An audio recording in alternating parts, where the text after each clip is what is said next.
Bem-vindo ao Congresso de Consultores.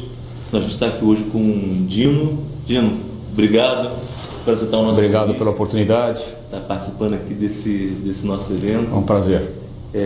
Dino, você é um dos consultores mais respeitados e admirados do Brasil, né? Um dos primeiros livros que eu li de consultoria foi o seu primeiro livro. Ah, é? Foi o livro azul? O livro azul. O livro azul, é. O livro azul foi a origem de tudo.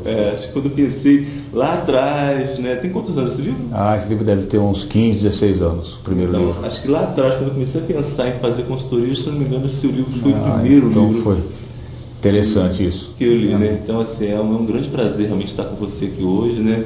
Eu queria que você contasse um pouco da sua história, né? Dessa introdução para quem está assistindo a gente, da sua história, como é que você caiu nessa vida de consultor, né? Como é que você chegou até a consultoria? Olha, eu sou formado em engenharia, trabalhei em 2 ou 3 multinacionais antes de me tornar consultor. Sim. E em 86, a Coopers & Lybrand, que hoje é a PricewaterhouseCoopers, começou a atividade de consultoria aqui no Brasil. E aí contrataram um diretor, quer dizer, colocaram uma vaga no mercado de um diretor para fazer o startup dessa consultoria aqui no Brasil. Ele já tinha uma auditoria? Tinha auditoria, e queria iniciar. Tinha uma quantidade enorme de clientes e os clientes estavam começando a pedir conselhos, né, pedir pequenos projetos, e os auditores estavam começando a fazer isso. E a Coopers brecou e disse, não, espera um pouquinho, trabalho de auditor é uma coisa, trabalho de consultor é outra bem diferente. E aí abriram essa vaga e eu fui contratado depois de um processo, como em toda multinacional, de processo demorado, complexo e cheio de entrevistas, mas eu acabei sendo contratado para fazer o startup da consultoria aqui no Brasil, da Coopers & Lybrand. Sim. Aí eu estive no exterior, fui treinado, fui... Você foi treinado seguindo a metodologia que eles utilizavam lá, né? Eu fui adestrado, né, para ser consultor, né, e fazer justamente a transformação de executivo, nessa transição até mental e comportamental, né, além da técnica, né, de ser executivo para ser consultor, né. E aí comecei a consultoria aqui no Brasil e a gente adotou uma fórmula diferente, porque a fórmula de vender consultoria em países de cultura anglo-saxônica é de uma maneira, e a maneira de vender consultoria em países de cultura latino-americana, né, como o Brasil e muitos outros países, é diferente. É diferente. Então eu parti para um caminho mais heterodoxo aqui e deu tão certo que no segundo ano nós ganhamos o prêmio mundial da empresa que mais vendeu no segundo ano. Nossa, e o que você fazia de diferente aqui? Nós, fundamentalmente, em uma frase curta, a gente não vendeu consultoria, a gente foi comprado. Agora, a gente foi comprado porque a gente colocou o nosso produto e o nosso know-how na vitrine. Entenda-se, a gente saiu muito na imprensa, a gente fez vários seminários, cursos, escrevemos artigos, quer dizer, colocamos na vitrine o que a gente sabia fazer na época. Você começou a promover atividades gratuitas, né? Atividades gratuitas, a maior parte delas, eventos, né? E a mídia, uma coisa puxa a outra, porque no evento a mídia foi convidada, então a mídia escreveu sobre isso, convidaram a gente para fazer uma outra palestra numa entidade de classe, e nós ficamos o tempo inteiro muito em evidência, né?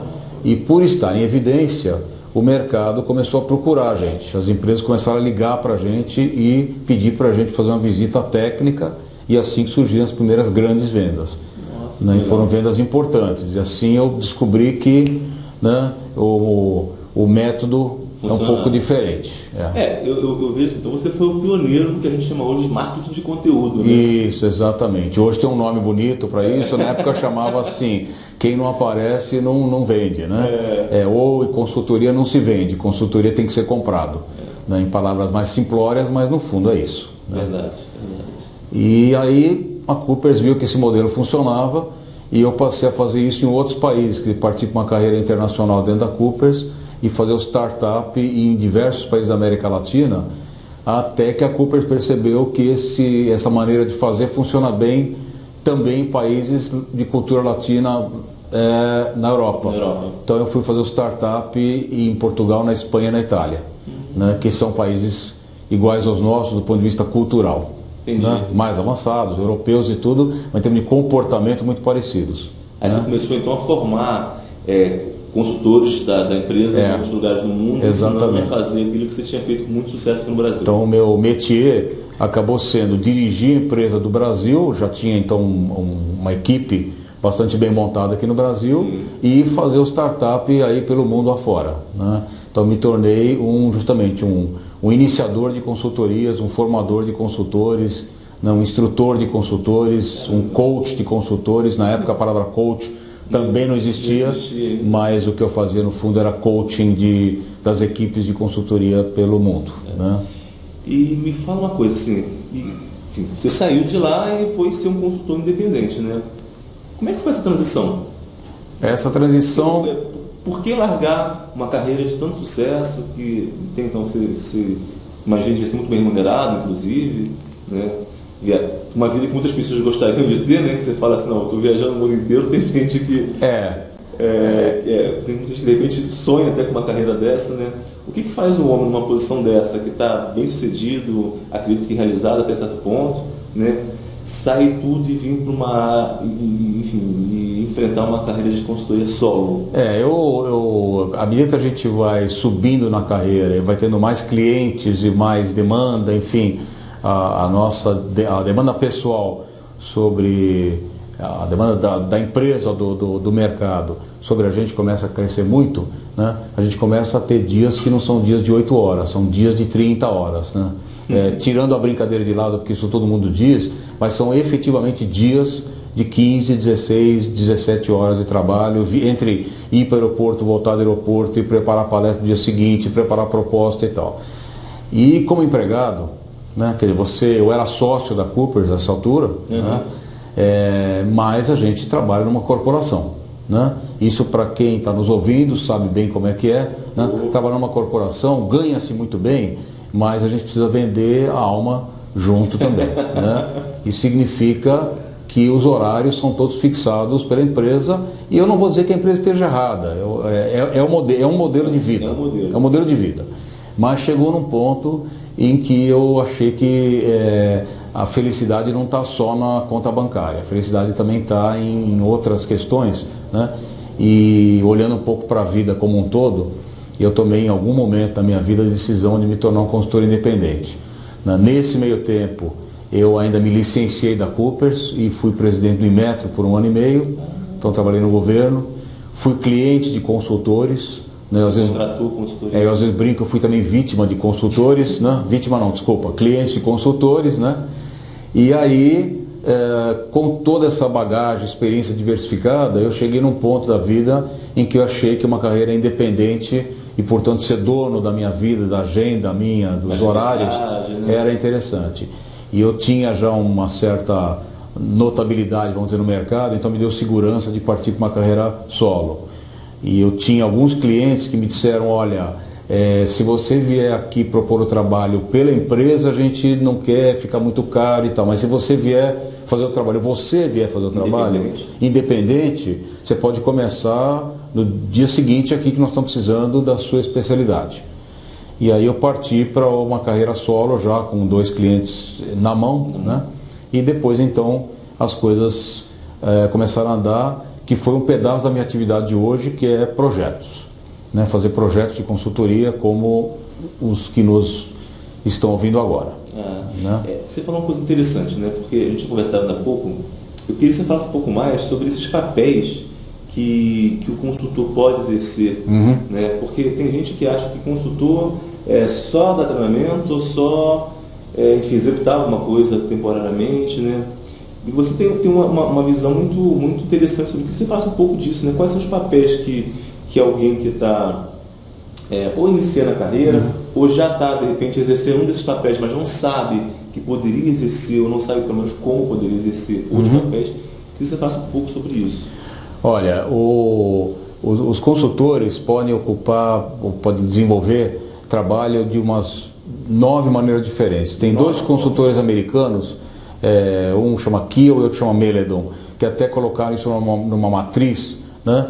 O grau de responsabilidade do consultor por resultado diretamente, quer dizer, quanto que ele coloca mais ou menos a mão na massa. Sim. E quanto que ele desenvolve o cliente. Qual é no outro eixo, se colocar isso em 2 eixos, quanto que ele é responsável por desenvolver o cliente, trazer conhecimentos novos para o cliente, né, em contraposição a sentar e simplesmente executar um trabalho.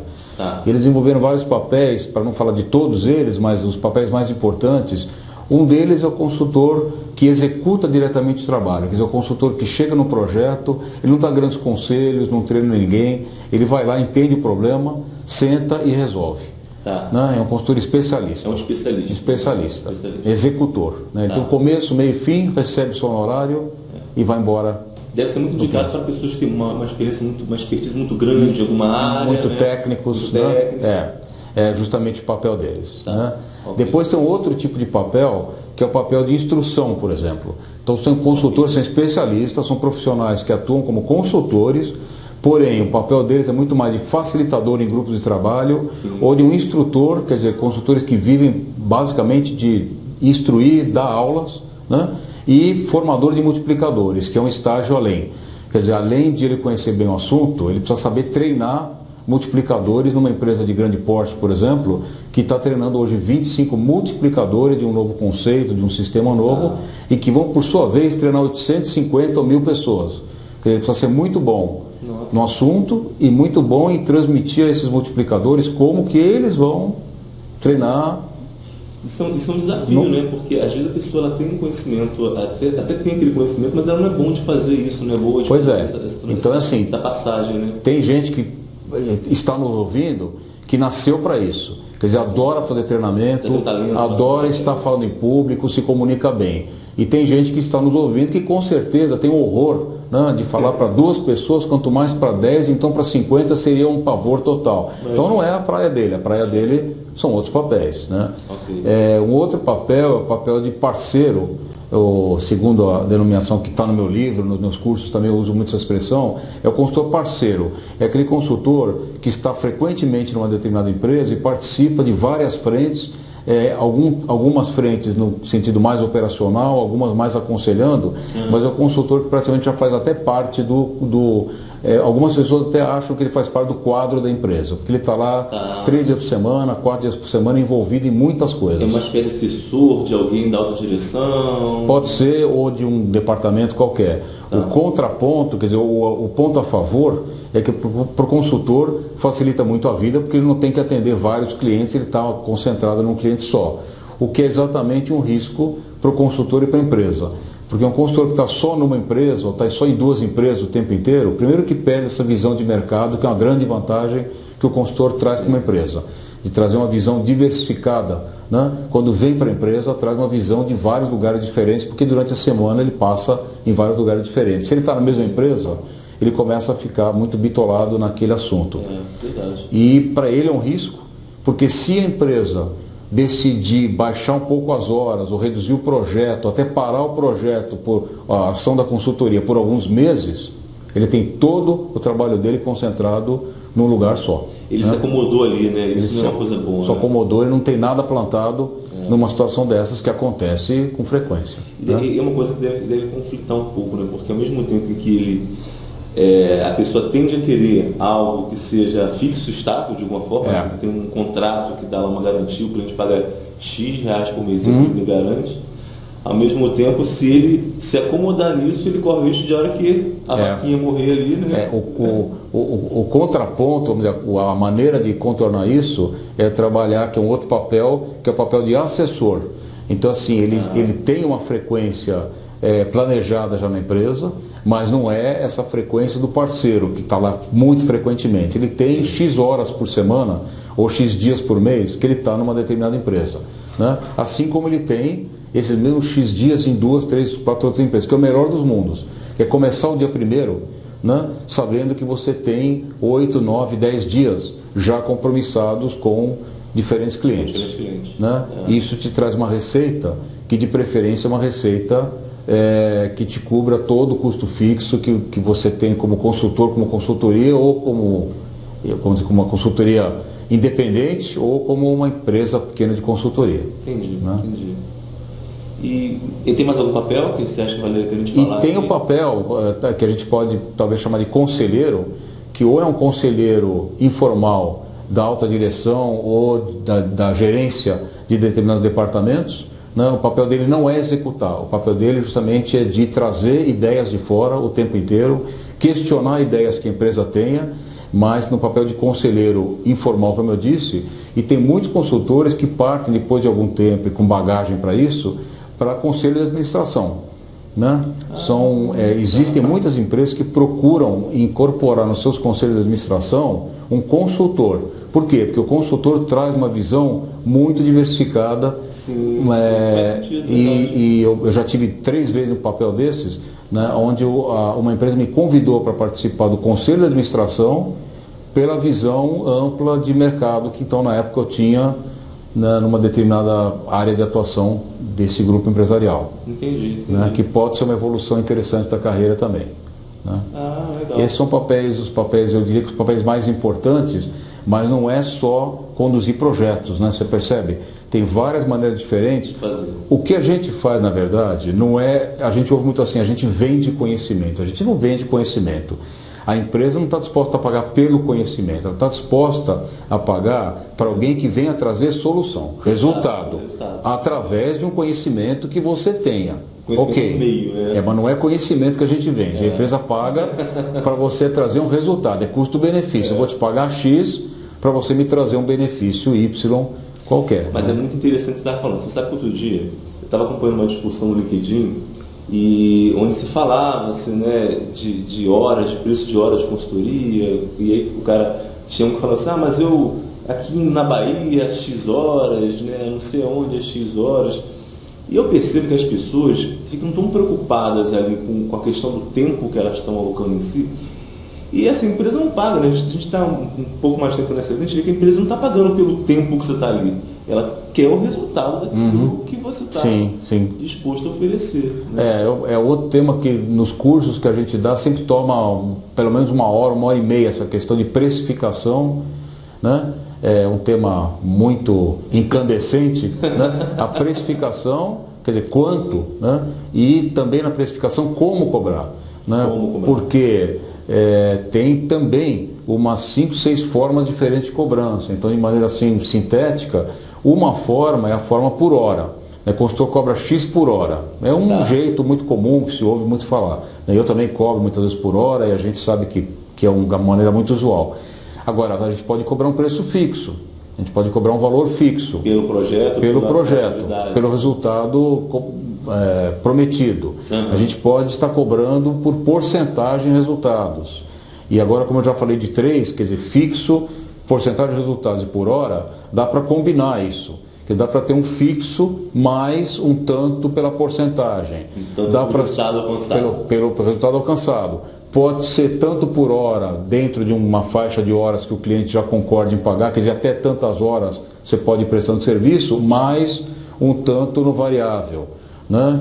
Então dá para combinar isso tudo, dá para combinar o fixo e mais um tanto de horas naquilo que não esteja no escopo, daquilo que exceda o escopo que foi contratado inicialmente. Né? Existe a forma de pagamento por produto. Né? Eu estou te contratando para desenvolver um software, ou para desenvolver uma pesquisa de mercado. Nessa pesquisa de mercado são 50 pessoas, vai ser apresentado na forma de um relatório e um workshop de tarde inteira com o meu pessoal, por exemplo, da área comercial.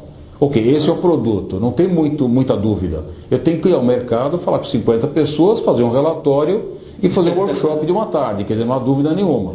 Né? Bem modelado. Né? Quando isso estiver pronto, paga-se X, ou então paga-se quando a pesquisa terminou uma parte, depois, enfim, a forma de pagar, ou quando paga, eu acho que é menos importante, mas é uma outra forma diferente, né? Que é um pagamento por produto claramente definido. Né? É uma coisa legal isso, né? Porque é um outro ponto que pouca gente às vezes fala, né? Que é de produtizar o serviço, né? Sim. Ele pega o serviço e transforma aquele serviço num produto. Sim, né? Que é uma maneira... Também um dos problemas que a consultoria enfrenta constantemente é estar preparando o trabalho e não está sendo às vezes pago para isso. Quer dizer, você consegue um contrato novo, mas não é exatamente o que você fez em outros contratos. Então você tem um tempo de preparação, né, às vezes longo, que possivelmente não é pago. Isso evidentemente afeta o teu rendimento, a tua taxa hora durante o mês. Você trabalhou X horas durante o mês preparando. Quando você tem um produto, né, é um produto que a gente não consegue ser um produto totalmente em série, né? Igualzinho para todo mundo. Em consultoria não, em treinamento sim. Né? Agora em consultoria sempre tem que fazer adequações. Agora o exemplo que eu uso é que o consultor precisa ir montando peças de Lego. Né? Quer dizer, o Lego, né? Você com 50 peças, 100 peças, você faz muita coisa diferente.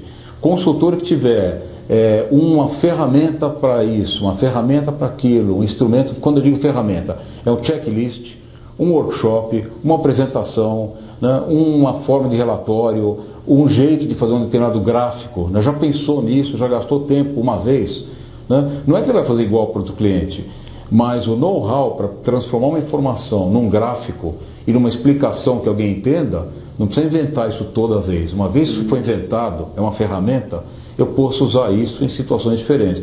Isso vem com o tempo, né? Ou então o consultor adquire ferramentas prontas, né? Ferramentas já desenvolvidas por outros consultores, e isso está no mercado, no nosso site tem isso, né? Tem consultores que, para evitar gastar tempo repensando o que já se pensou uma vez, quer dizer, a forma de apresentar um cronograma para um cliente, a forma de apresentar um relatório para um cliente, né?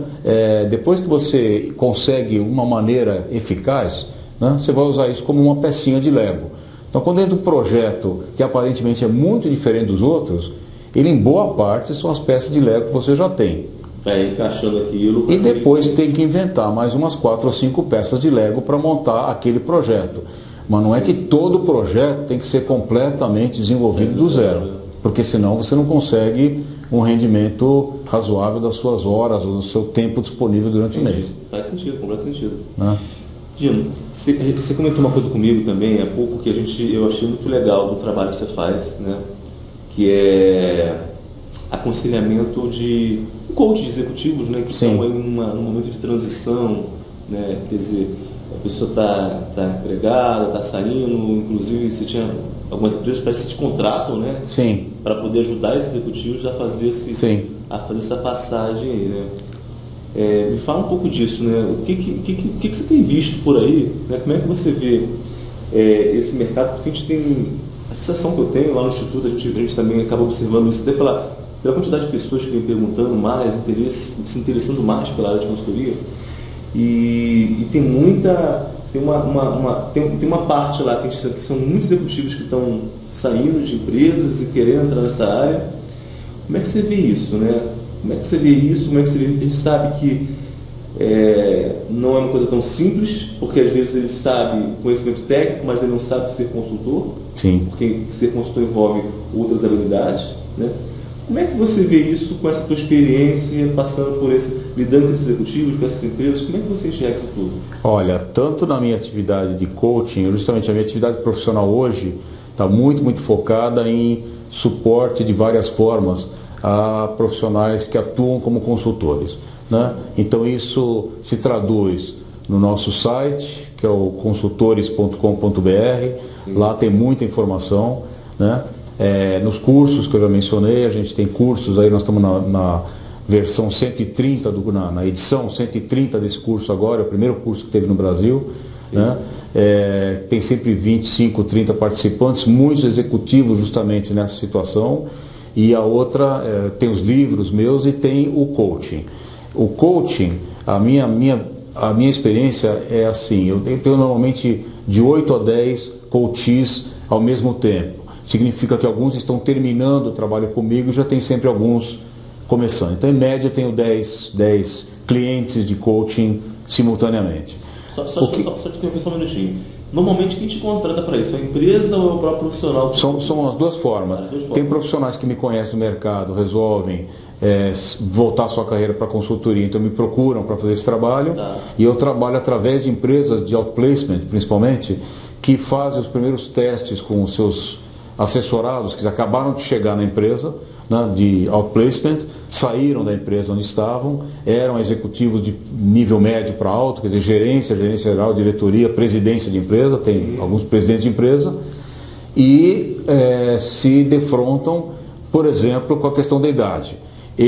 Antigamente, há 20 anos atrás, sei lá, a pessoa que chegava aos 50 anos, 55 anos, já era alguém, assim, pré-aposentado, aposentado, que agora vai jogar dominó, jogar bocha. Era mais ou menos isso, né? Desculpa a brincadeira, mas era mais ou menos isso.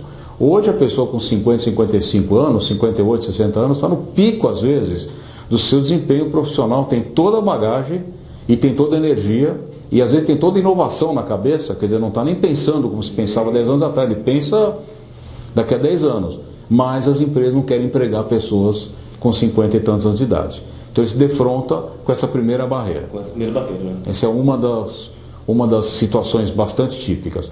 Aí o que acontece? Ele tem essa bagagem toda de empresa, como você mencionou quando você me perguntou isso, mas ele conhece tecnicamente muito bem algum segmento, ou conhece em termos de gestão muito bem como é que se dirige uma empresa, quer dizer, um profissional altamente competente para ajudar empresas, né? Mas não tem algumas habilidades necessárias. Primeira delas, né, é o seu marketing pessoal e, como consequência disso, a venda. Né? Só fazendo um gancho com o que eu mencionei lá no começo da nossa conversa, né, ele não sabe estar na vitrine para ser procurado como consultor. Né? Então a primeira transição que eu preciso ajudar muito é ele se recolocar no mercado, no seu network, para começo de conversa, claramente como um prestador de serviços profissionais, consultor de empresas e não alguém procurando emprego.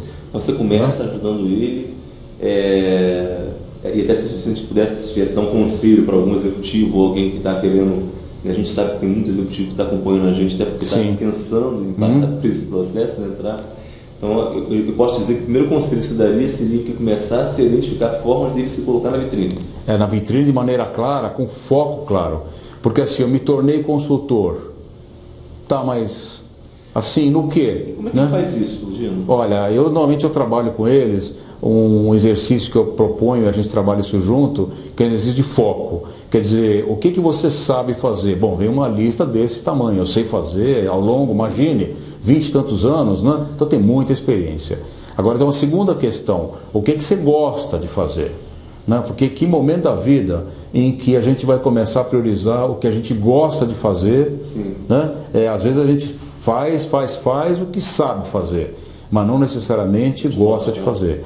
E o terceiro exercício de reflexão, onde que existe hoje mercado para isso que você sabe e gosta. Que segmentos, que regiões do Brasil, que áreas de empresas, quer dizer, que especialidades. Esse é mercado. Então ele vai ver lá. Sei, gosto e oportunidade. Tá. É como se fossem círculos olímpicos. O que ele gosta e onde tem oportunidade. Imagina 3 círculos olímpicos, no meio ali tem aquela intersecção, né, do sei, do gosto e da oportunidade. Esse é o melhor foco do mundo, é o melhor dos mundos. Se você conseguir trabalhar nessas 4 ou 5 especialidades, é aquilo que eu sei fazer super bem, faço com muita facilidade, adoro fazer e eu vejo que se paga bem, o mercado está interessante. Né? Então, Gino, pelo que eu estou entendendo, a gente está falando de sei, gosto e oportunidade, né? Isso. Ele vai buscar uma interseção. Isso. Imagina os círculos olímpicos. Né? 3 círculos olímpicos. Não, os círculos olímpicos são 5, mas vamos pensar em 3. Eu tenho um aqui que na Rússia foi 4, né? Porque um não acendeu ali no final, né? Mas tudo bem. 3 círculos olímpicos. Um é eu gosto, o outro eu sei e o outro é oportunidade. Tem um lugar aqui que tem uma intersecção dos 3, que é o melhor dos mundos.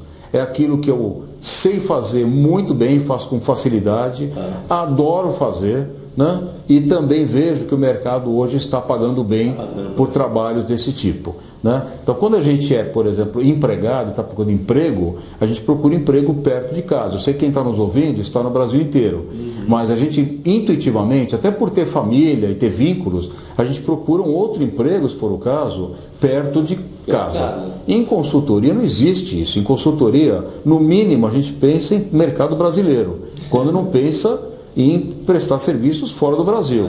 Uma coisa é eu ir para um emprego que fica a 2.500 quilômetros de casa e ter que levar minha família inteira e destruir toda a minha estrutura familiar, e de amigos, de relacionamentos, tipo escola.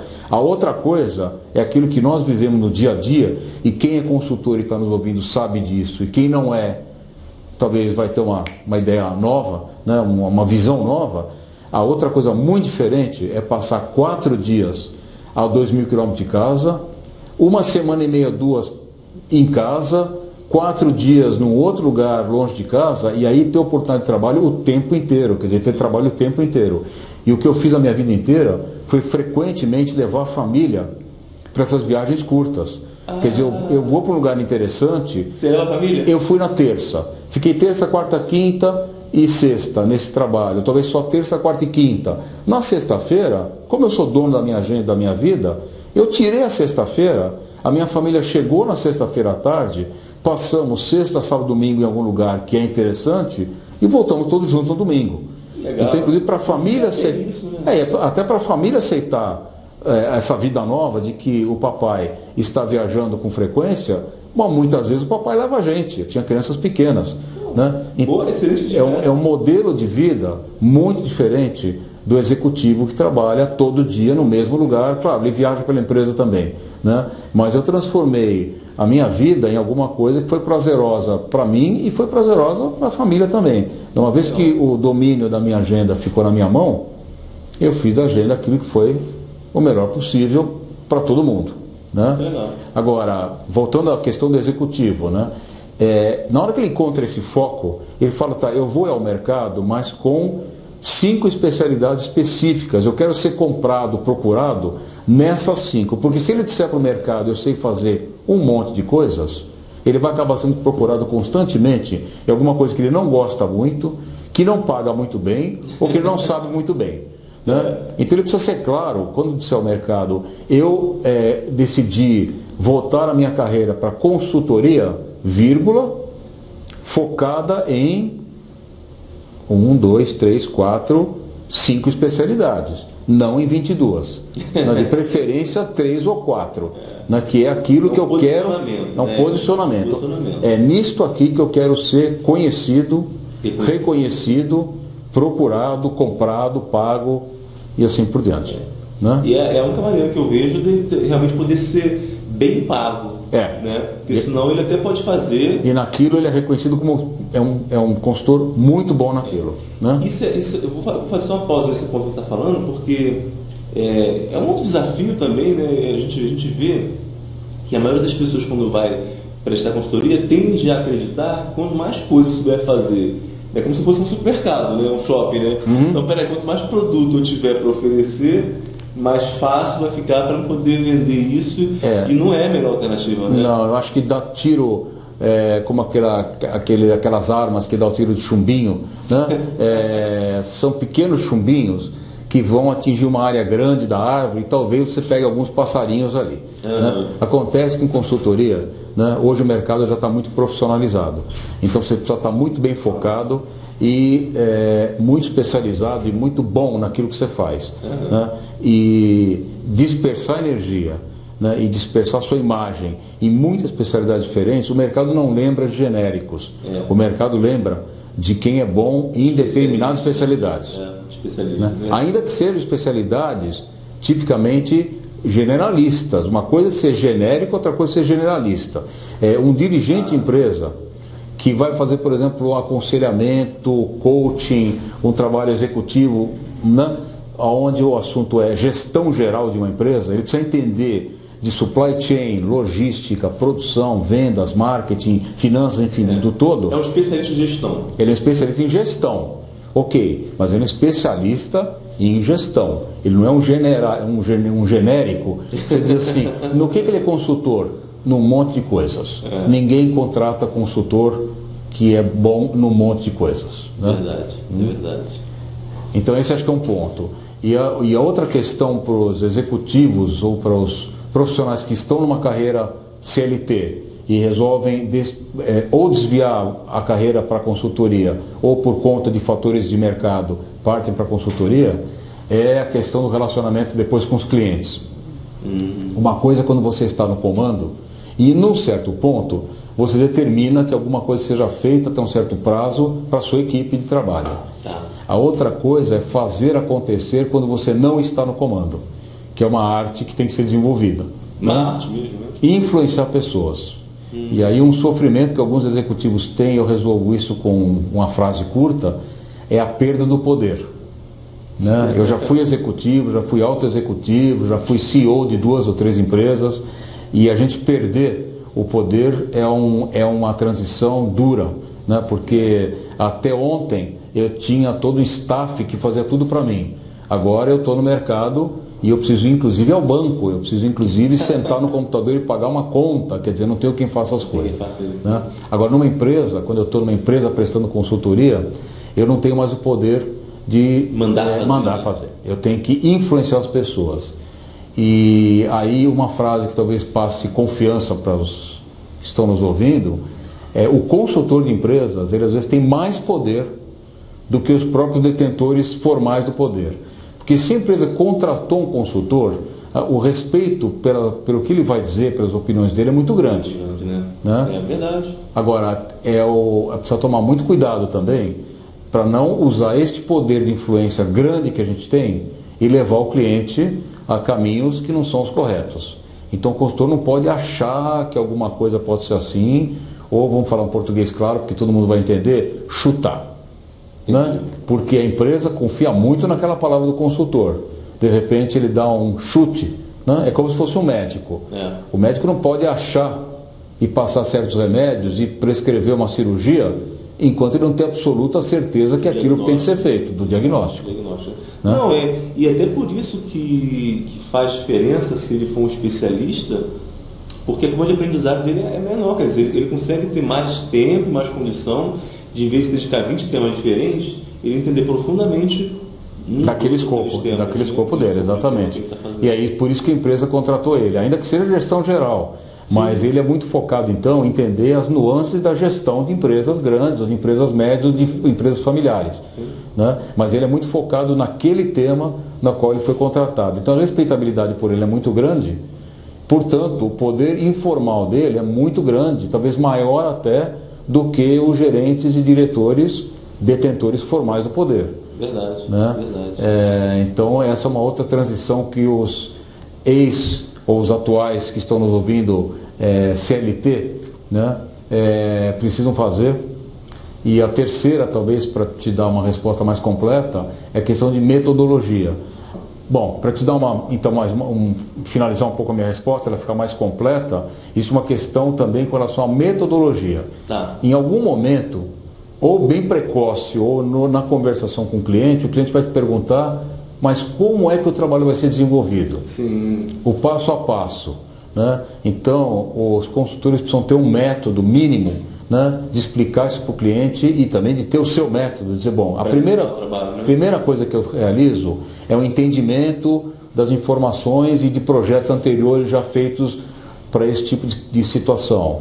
Depois nós vamos fazer uma reunião com a gerência com tal objetivo. Depois nós vamos fazer isso. Quer dizer, qual é o passo a passo? Porque o cliente, ele compra. A minha experiência diz isso claramente, e conversando agora nesse meu especialização em formação e suporte a consultores, eu tenho contato com consultores dia e noite textualmente, né? 11 horas, meia-noite, 1 hora da manhã, né? Assim, o que a gente tem certeza é assim, por que um cliente compra e contrata? Ele contrata por 3 fatores. Um fator é o consultor em si, a confiabilidade na pessoa do consultor. A segunda é ou na empresa na qual o consultor trabalha, sim, ou as relações que esse consultor tem. Tem muitos consultores que estão nos ouvindo que são consultores independentes.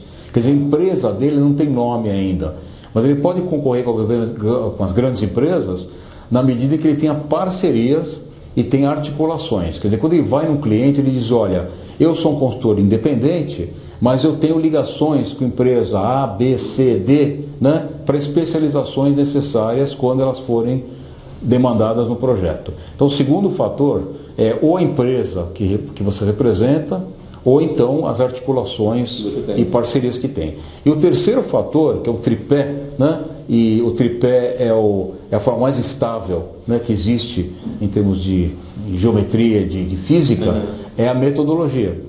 Né? Quer dizer, o método. O cliente não compra quem tem um bom método, não compra só isso. Muito bom, mas quem que vai fazer? Então entra a questão do consultor. Né?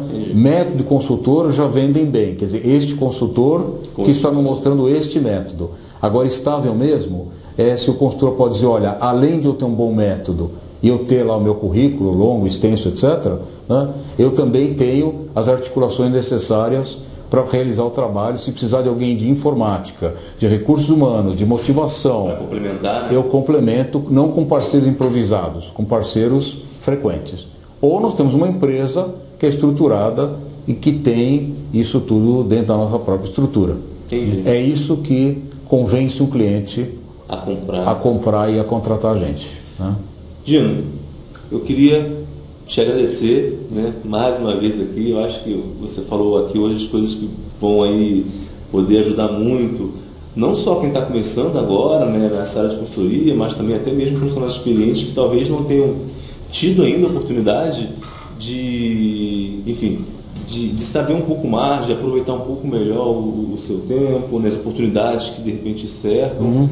E acho que o que você falou hoje foram coisas assim que podem realmente fazer diferença para muita gente que está nos acompanhando hoje. Eu te agradeço a oportunidade. A gente tem muita informação, como mencionei, no nosso site, no www.consultores.com.br, tem muita informação, justamente focada em ajudar consultores o tempo inteiro. Tem mecanismo de interação, né? Tem a divulgação dos nossos cursos, tem os nossos livros, enfim, tem todo o material que a gente disponibiliza hoje para essa nossa categoria profissional aí. Tá bom, Dino. E parabéns pela iniciativa desse congresso. Muito obrigado. Muito obrigado e bom congresso. Pessoal, até a próxima. Um grande abraço.